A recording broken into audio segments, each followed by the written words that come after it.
hello there. This is Charles, a chess noob, learning and having fun with chess. It's been a little while since I made my last chess video, been really quite busy at work, but I'm really pleased to show you this one. And I've got some news for the channel, and after that, I'm going to show you a absolutely stupendous line, beautiful romantic line that I discovered in one of my favorite lines of the Vienna game, in the Giraffe Attack. Now, firstly, news for the channel.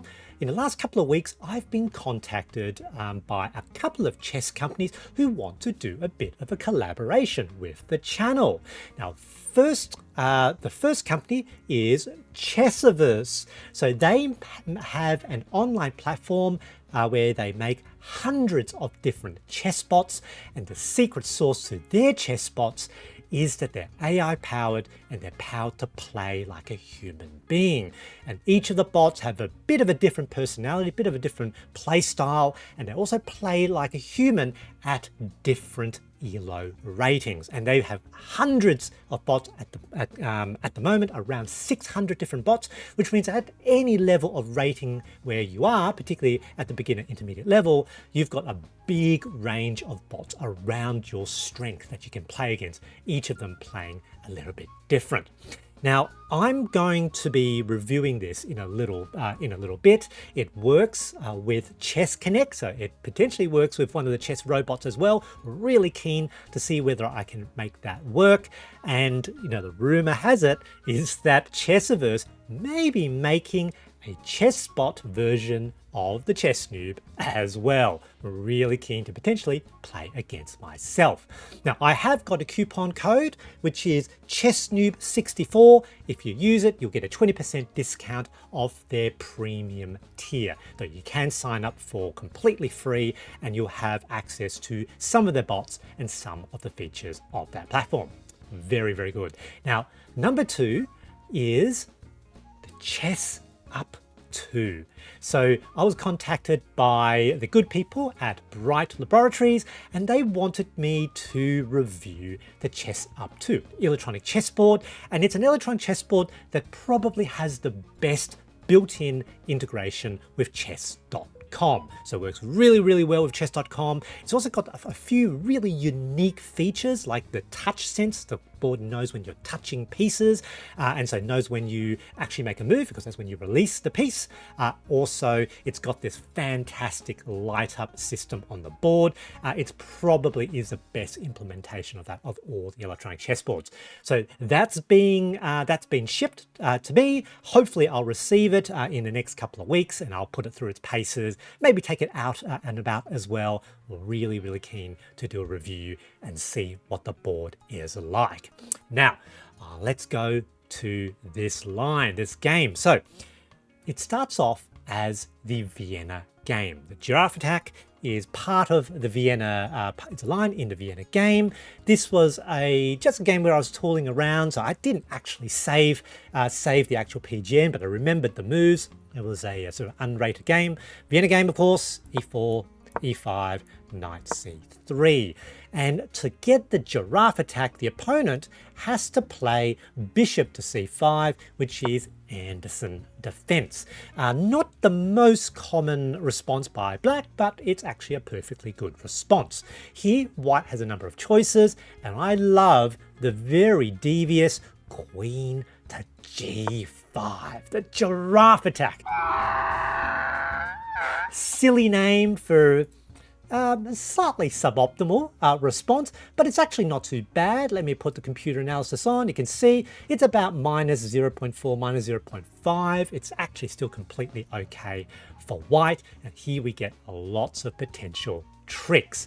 The logic here, of course, is that we're looking at their g-pawn, g7, and pretty much immediately punishing black for moving their bishop out early. What are they going to do about that pressure on that seemingly hanging g-pawn? Now, at the beginner intermediate level, the most common response by black is queen to f6, or potentially g6, which is what my opponent did in this game. And the you know, the subtlety and the nuance of the Giraffe Attack is for black, they actually need to play knight f6. That's pretty much their only good move.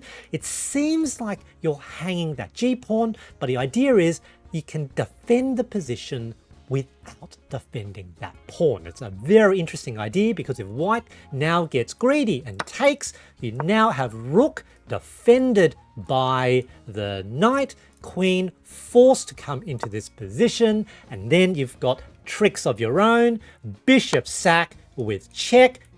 If king takes, it's all over because bang, it's a royal fork. So if you do play the Giraffe Attack, don't be greedy with the queen if black plays the critical move here, which is the knight.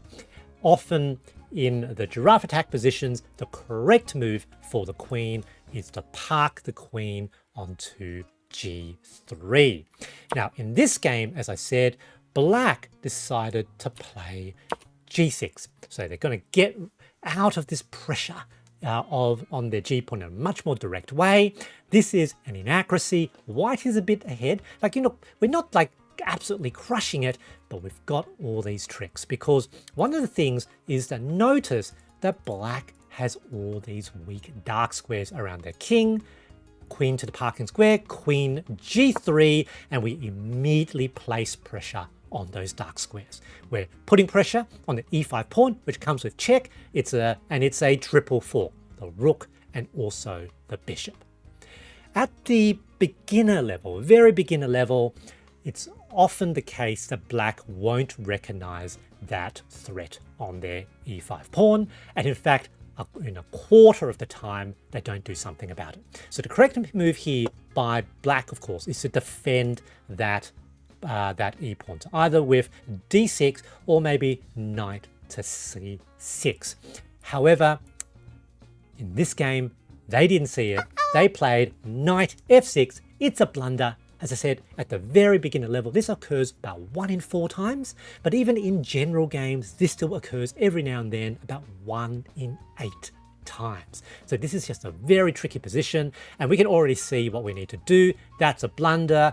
Queen captures with check, and here black plays the best move, which is backwards move of their bishop to block check. Notice they're all bound up, but it looks like it's defended. Now what do? Notice that is pinned, that is pinned. We put pressure on the pinned piece. Knight to d5, a very powerful move, potentially with an attack on the bishop on e7, but especially the knight on f6. Black once again plays the logical, most accurate move, a d6 with an attack on the queen, but here, nice and easy, bang, check. They have to do something about check. Basically, this is a forced move because the king, firstly, the bishop cannot catch the knight because remember, it's pinned. The king cannot escape to d7 because it's covered. King must go to f8, losing a point of tempo. Now here, have a look at the move that you might make. What are your thoughts? Now the move I found, which is actually a really good move still, is knight to d7, check, and in fact, in this position, my opponent opted to resign. Now, here, it looks like the knight is hanging 3 ways. So it could be captured by the queen's knight, queen's bishop, and the queen herself. But if they took the knight with any of those moves, let's say it's the knight, bang, and there we go, that is mate. So in fact, in this position, black has to move the king to one of these 2 squares, and then basically it's a matter of trying to, trade down. Black is all bound up, they've lost the right to castle, and I'm completely fine. However, in analysis, in this position, rather than knight with check, I found, with the aid of Stockfish, this other move, which is an absolute amazing move. It's an absolute cracker. We sacrifice the queen with d4. Can you see why? It's not an easy thing to see. If they take the queen. Oh no, my queen. Bang, bishop to h6, and it happens to be checkmate. Completely unexpected. It's just so beautiful. Now, this position has actually only ever occurred once ever in the Lead Chess Community database. I like to think I found it, but this just goes to show absolutely how deadly the Giraffe Attack can be if black even makes a single misstep. I hope you enjoyed this video, and have a good day.